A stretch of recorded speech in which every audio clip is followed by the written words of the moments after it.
Now, who killed them? We don't know, except that a Ukrainian politician, a female in uniform, got on the social media network and local television on April 1st and warned the population, stay at home. There is a cleansing operation underway. Do not be afraid. Stay at home. There is a cleansing, and she said it multiple times. Now, what does cleansing operation mean? Fortunately, we had the Ukrainian National Police put on their website that says, we are conducting a cleansing operation in Bucha, and we are targeting Russian collaborators and Russian saboteurs, meaning people wearing the white armbands. So they say that. And then the Russian National Police unit, and this is an important piece of peripheral evidence, is called the Safari unit. Later on, the Ukrainian government said the Russians carried out a safari action hunting down. And I'm like, well, why did you use that one? Well, because your unit's called Safari. And a member of this Safari unit was a right-wing Azov battalion-related Nazi unit who posted a video showing one of its troops asking its commanders, they're not wearing the blue armband for Ukrainian sympathizers. Can I shoot them? And the guy said, expletive deleted, yes. So when I look at the totality of this data that presents itself, my initial take is it's more likely than not that the Ukrainian National Police carried out this event. We have a statement from them saying that they are carrying out a cleansing operation. Clearly, there's intent to kill Russian, what they call collaborators, people who receive the Russian rations. But still, I withheld judgment. Then the president came out, made his statement, blaming Russia, saying straight out Russia did it. Putin's a war criminal. I'm somebody who served in the military. He's my commander in chief. He would have been. I give him the benefit of the doubt. Maybe the president was briefed on something I'm not aware of. Therefore, I'll hold off. But then the Pentagon comes right out and says, nah, we ain't got nothing. We got nothing to prove it. So now the president's acting on media information and he's making a judgment. So I simply put out a tweet that said, Ukrainian National Police did this, and the president, and I was very careful. This took me 4 in the days to come, you're going to see 5,000, 10,000 Ukrainian troops surrender at a time because they're caught up in a cauldron. They can't escape. Their choice is to surrender or die. That's the reality of the war. This war, it's about to end decisively in favor of Russia, and the West is going to have to deal with that reality. And Putin said one other thing, too. There will be no negotiated settlement. Zelensky can sit there and talk to the Western media all he wants about the various points he's going to bring up and the issues and concerns of Ukraine. It doesn't matter. It will be unconditional surrender dictated by the Russians to the Ukrainians. That's the reality. NATO is a Nazi rehabilitation organization. Yes. Always has been. It has been directed at the highest levels by former members of the Third Reich's military and intelligence services. And Western Europe has been infiltrated by former Nazis in the intelligence services, like Reinhard Gehlen, who took over the BND. He was one of the chiefs of the Gestapo. He just took his files, moved them over to the West German intelligence service in order to prevent people like Claire Daly, in other words, socialists, from rising to power in post-war Western Europe. And so you see she was expelled from the Labour Party. Everyone's been expelled from the Labour Party. Organizing along class line includes all those people, which is why the Black Panthers held hands with the KKK and shut down Las Vegas Boulevard so they could get their welfare checks back. That's called organizing along class lines. And that's what Christian Smalls understands because he just organized a union. And then we heard last week about a train station in the city, I believe, of Kramatorsk, where another missile, an identical missile to this, which is said to be possessed by Ukrainian forces and not Russian forces, hit a train station. The missile was marked, the ballistic missile was marked for the kids in Ukrainian, which would suggest that whoever had inscribed those words on the missile was seeking revenge for children. And who has been saying that our children are being killed? I don't want to answer the question because I don't want you to get demonetized. Right. There's a serial number on that missile. The serial number suggests it belongs to one side. And it wasn't the side we were being told had fired it. And it's very common in these kinds of conflicts for there to be misfires, for missiles to be either shot down or to fall in their own on areas that weren't expected. But we got one side of the narrative that I think may have been incorrect here when it comes to this train station attack. But you can see right now that I'm hesitant to even offer my opinion on what actually took place. But there are ways of deducing who the missile belonged to, what the intent behind the launch was, and who possessed it in their arsenal. And according to Google, you're not really allowed to put those facts forward without being punished. That's right. So if you, I mean, people don't realize Google, YouTube, they're military industrial complex contractors, intelligence community. I fucking hate drones. You know, drones are satanic.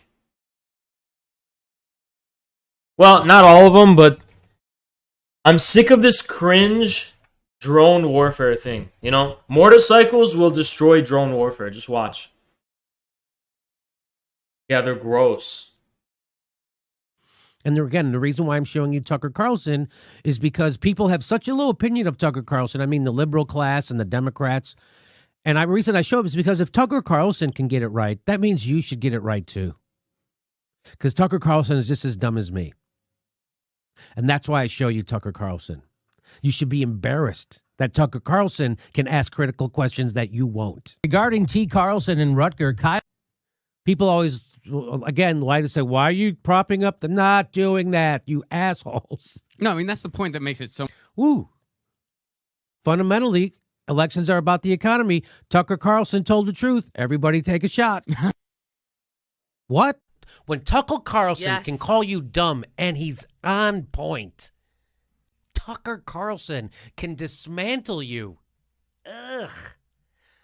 When I met him, he seemed like a nice enough guy. And he's, by the way, he's tall. He's a regular tall guy.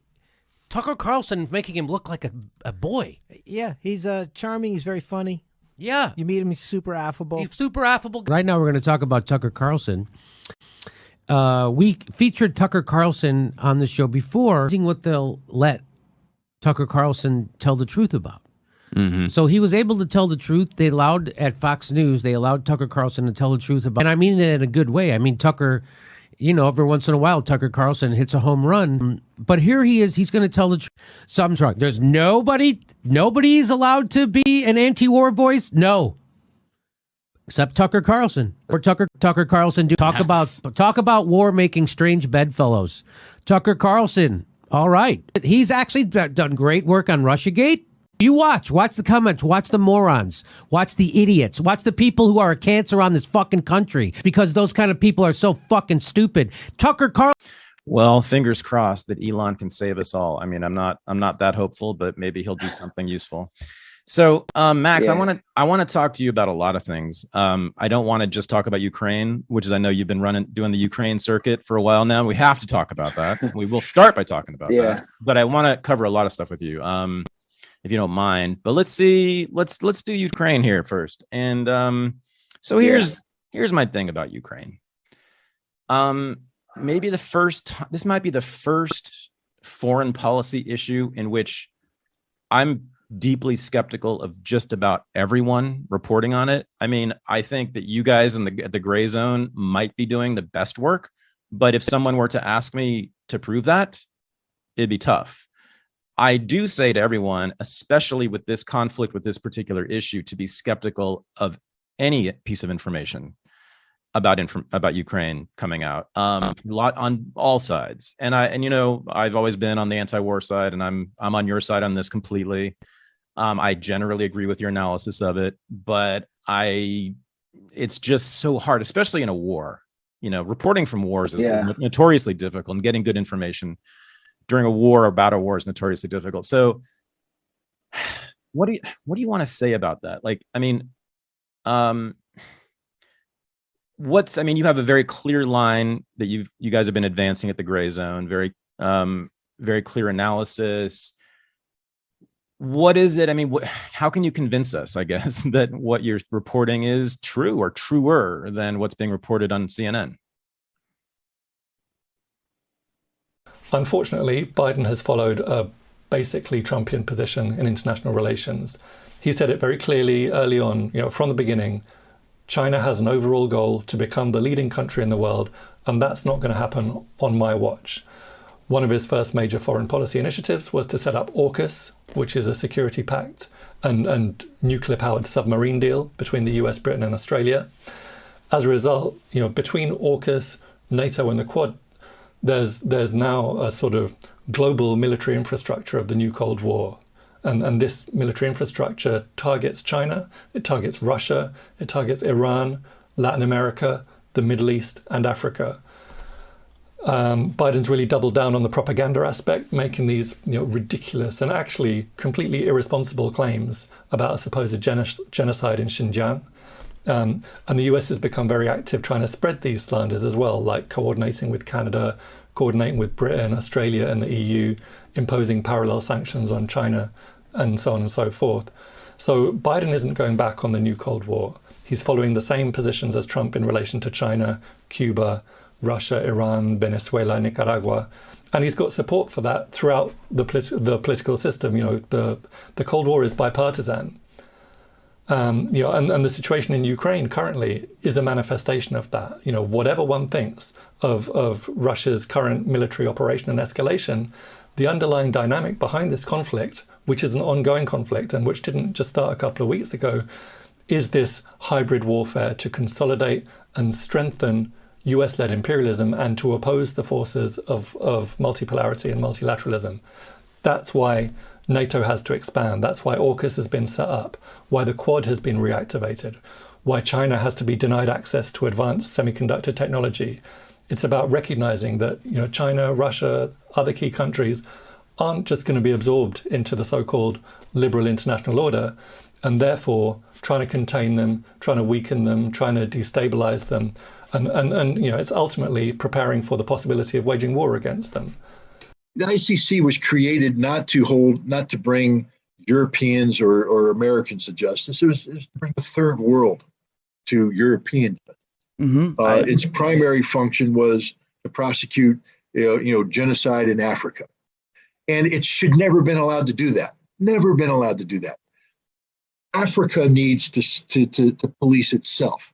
If there's genocide taking place in Africa, it's incumbent upon the Africans to create a court of jurisdiction that Africans agree to, and for the judges to be African judges sitting in judgment of Africans who committed crimes against Africans.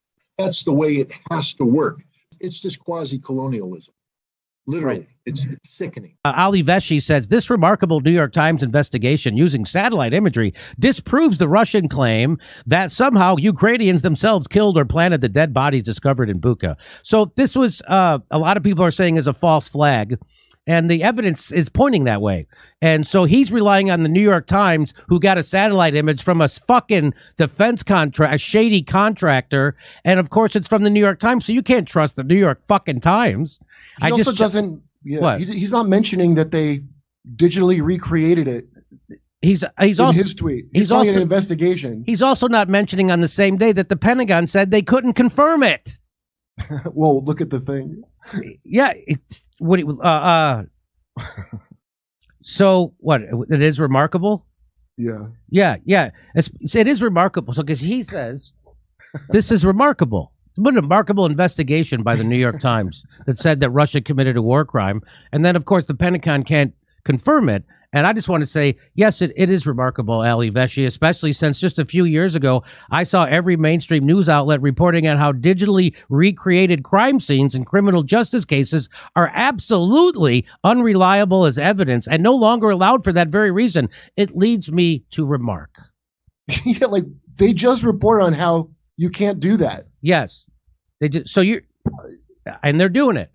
And here's Max Blumenthal from the Gray Zone letting you know that these reports of war crimes committed by Russia and Bucha, they sound a lot like every other false flag bullshit. That's what he's saying. It sounds like it. It sounds like contains suspicious details suggesting a pattern of information manipulation aimed at triggering Western military intervention. Why would you believe it's a conspiracy just because every war historically had a fake conspiracy to trigger the intervention? Right. One of them, so here's another important factor in how the Western left engages with China is the propaganda war. A lot of people who won't even give critical support to Chinese socialism are more than happy to give uncritical support to anti-China propaganda put out by Western imperialists. China's the new colonial force in Africa. China's the new colonial force in Latin America and the Caribbean. China is cornering developing countries in debt traps. China's perpetrating a genocide against Uyghur Muslims in Xinjiang. China's preventing Tibetans and Inner Mongolians from speaking their languages. China's trying to wipe out democracy in Hong Kong. And the list goes on. And each item can be and has been comprehensively debunked. But why do people fall for these lies over and over again? It should be perfectly obvious why the US and its allies would wage a propaganda war against China. China's rise constitutes an existential threat for US hegemony. China is, by most measures, the largest economy in the world. It's a leader in multiple key areas of science and technology. It takes an independent and anti-imperialist stance on the global stage and consistently supports the global south, consistently works towards multipolarity. It's a non-white power. It's run by a communist party. For these reasons and more, China's the principal target in the US-led new Cold War, and the propaganda war is part of that. And yet, people still fall for it. Why do people who consider themselves to be critical thinkers not think a bit more critically about the information they're being fed? And there are a few elements to this. For one thing, a lot of this propaganda is quite powerful, pretty sophisticated, and it sort of actively connects to progressive ideas and sentiments. Particularly since the Carter administration, US politicians and media have really mastered the use of human rights as a stick to beat their enemies with. They find a problem, they magnify it, they exaggerate it, they build a sort of slick and all-pervasive campaign around it and make you feel like you're a bad person if you don't join in. The accusation of genocide is particularly potent in those terms. By accusing China of genocide in Xinjiang or accusing Russia of genocide in Bucha, you create an emotional, intellectual environment where to stand with China or to stand with Russia is the equivalent of being a Holocaust denier. So you've massively increased the psychological cost of taking a pro-socialist or an anti-imperialist position. The propaganda is very persuasive, very sophisticated, and we have to understand that and we have to systematically counter it. Popping off. Hypothesizing. Yeah. The U.S. has a direct role in determining how long it's going to last, right? It's not like there's some passive observer, right? So, on the day that Biden announced this latest tranche of weapons, which was small, but again, big enough that it actually could have some difference around the margins, right? If they're giving attack helicopters and if they're saying we're now going to forget about any remaining distinction between offensive and defensive weaponry. So we're going to provide new kinds of intelligence to the Ukrainian military so they can conduct offensive operations in the Donbass, where the war is just expanded to as of today, and Russia launched its latest offensive. On that day, the Pentagon convened this meeting with 8 of the largest U.S. weapons contractors in a classified setting to prepare for what was reported by Reuters to be a protracted conflict. Now, they're trying again. The purpose of this, at least in part, seems to be to habituate the public to accept as an inevitability the logic of a protracted conflict, as if the U.S. again is just a passive observer that has no direct role in creating that outcome. So I don't know how many people are going to have to die, but I know what U.S. policy is all geared toward. They undercut the so-called peace negotiations, which were probably a facade from the outset, because Zelensky, he later revealed, was never willing to give up any territorial concessions at all. Right. Which, if you do want to stop the war, that would at least probably have to be on the table. But the U.S. threw cold water on that, and the U.S. is the decisive player essentially in these negotiations because Russia and Putin have been clear. It's not about just dealing with Ukraine as such. But Kadyrov represents that. I don't want to say, when I say conservative, it sounds like everyone in the West, everyone in America, everyone in the West has this idea, this skewed idea of like what conservative means. But when I say conservative, referring to like the international order, I mean conservative in that they're more hardline anti-imperialists. They are, in support of forming a new multipolar world order. This is Ramzan Kadyrov. He embodies this, ideology, okay? So Ramzan Kadyrov is absolutely base. I'm sure you guys have seen, we've covered so much of his stuff before here. The guy's hilarious. He's a master troll artist. This is This is him right here. If you don't know what he looks like, looks like we have exceeded our New York Times story limit. Let me show you. This is what he looks like right here. So that's Ramzan Kadyrov. He's super based. He's super based, really based. He's sick. And he should be celebrated. He should be given awards. I mean, he is leading his own troops into the battle, and he wanted to storm the underground catacombs of the Azovstal steelworks when Putin was like, no, like, you don't need to and you shouldn't do that. And he wanted to. And he's wanted to for a while. He has wanted to go hard for a while, okay? But let's keep going through this story here because there's a few more things I want to point out for all of you. The Russian military is estimating that there are about 2,000 Ukrainian soldiers remaining in the under the Azovstal steel plant, okay? So the conspiracy theory that Russia lost a fictitious battle in Kiev, right? Yeah, I'm sure you've seen it. Russia lost the Battle of Kiev. It was the single most decisive victory in the Ukraine war. It really showed the might of the Ukrainian military. The Battle of Kiev showed that Russia lost. Well, was there a battle in Kiev? I mean, that's probably the first question that needs to be asked. Was there even a battle in Kiev? Does anyone know the answer to that question? Was there some sort of a battle in Kiev? Who's seen video of a battle in Kiev? Has anyone seen video of a battle in Kiev? No one? I haven't. All of these liberals online have been lying as though like Russia lost a battle in Kiev, but that battle never took place. Even the Associated Press and all of these Western media outlets are claiming Russia's failure to take down Kiev was a defeat for the ages. So you have Russia right now who's accomplishing all of their military goals. They're taking all of southeastern Ukraine. They've established a land bridge between Donetsk and Lugansk. They're taking the Donbass in record time, encroaching further and further closer to Kramatorsk, where the heart of the fighting will take place in the Donbass. They've began their offensive on Russia isn't imperialist. Imperialism isn't just a policy choice. It's not a matter of people sitting around in the Kremlin and saying, hey, should we try some imperialism? See if that works out for us. Imperialism is a system. It's a political, economic, military, and cultural system of domination. We know you don't have to conjecture about it. We know perfectly well what modern imperialism looks like. It's a global system with its center in Washington, D.C.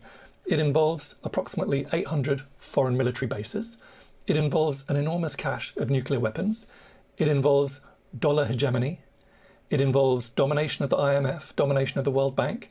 It involves waging wars to get rid of governments that don't play by our rules, for example, in Iraq, Yugoslavia, Libya, Syria. It involves imposing suffocating sanctions on other countries that don't play by our rules, like in Zimbabwe, in Nicaragua, in Venezuela, in Cuba, Eritrea, Ethiopia. It involves regime change operations. It involves this vast military infrastructure based on alliances such as NATO or AUKUS or the Quad. Russia's not part of that imperialist world system. The Russian leadership under Gorbachev and Yeltsin might have wished it would be. That was the plan. But the US wasn't interested in giving Russia a seat at the top table. As far as they was concerned, the job was done when the Soviet Union collapsed. They'd eliminated their big enemy and opened up a massive market and opened up this massive source of natural resources. What was the motivation to let Russia join in at the level of Western Europe or Japan? Russia's economy today is based largely on the export of raw materials. It's not based on finance capital. The very fact that the US and its allies can effectively kick Russia out of the international financial system overnight tells you something quite interesting about the extent to which Russia is imperialist. Could you kick the US out of the international financial system? Clearly not. Russia is a capitalist country which has been excluded from the imperialist world system and which, as a result, has thrown in its lot with a rising tide of multipolarity, which means coordinating with China, coordinating with Iran, coordinating with Africa, coordinating with Latin America, coordinating with the Caribbean, with the Middle East, with Central Asia, with Southeast Asia. That is not the behavior pattern of an imperialist country. Hey pal, you just blowing from stupid town? Is there ever a dissenting voice like mine who points out actually that the U.S. has a major role in this crisis in backing a coup in Ukraine in 2014, pumping billions of dollars worth of weapons into the war that's broken out since, refusing to take NATO expansion off of the table, even though NATO expansion, I think, is suicidal for everybody, especially Ukrainians. You will not see a voice like that allowed on NBC News or CNN. And that tells me something. It tells me that, yes, we don't have state-mandated censorship. We have a much more sophisticated form of it. And I'm opposed to all censorship, whether it's the U.S. variety or the Russian variety. If I could violate Twitch TOS like Irrelevant does, I don't know how far I would take it. But let me just tell you, Irrelevant wouldn't be streaming anymore. He would not stream anymore. He would never want to stream for the rest of his fucking life after getting the judgment from me, the true, authentic, and real judgment of who Irrelevant is. You know, to presume that their report had any credibility is an absolute and complete joke. But you won't hear that from mainstream media. You won't hear that all these pillars of Russiagate have basically crumbled, because this, you know, if you start connecting the dots, you not only see the run-up of Russiagate to where we are now, basically in a Russia-US proxy war in Ukraine, but you also see a whole series of actions leading up to this. And whether that's NATO's expansion to the east by like 14 countries, they said not 1 inch, but they've gone 14 countries to the east to basically now have nuclear capable missiles 5 minutes from Moscow. So we would be freaking out also, as we did during the Cuban Missile Crisis. So, you know, it's like a joke that these dots are not being connected. And if you really back up and take the big view, then you have to recognize this thing that's called full spectrum dominance. Yes. Does that ring a bell to anybody? Full spectrum dominance is the declared military policy. This is official U.S. military policy as established initially by Wolfowitz back in the 1980s, but then in a whole series of formal documents that basically say the U.S.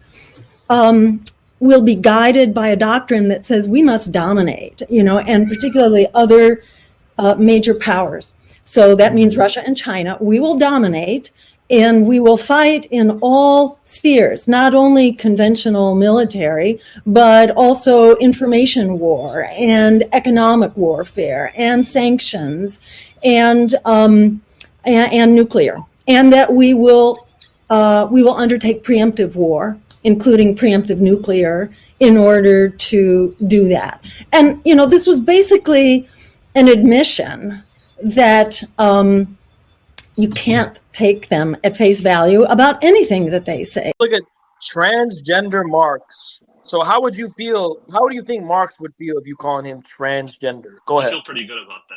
But how do you feel about this?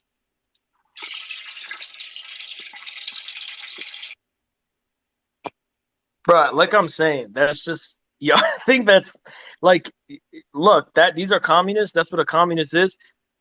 Imagine if Stalin heard about that. What do you think Stalin would do to a person like you? Well, Stalin did. That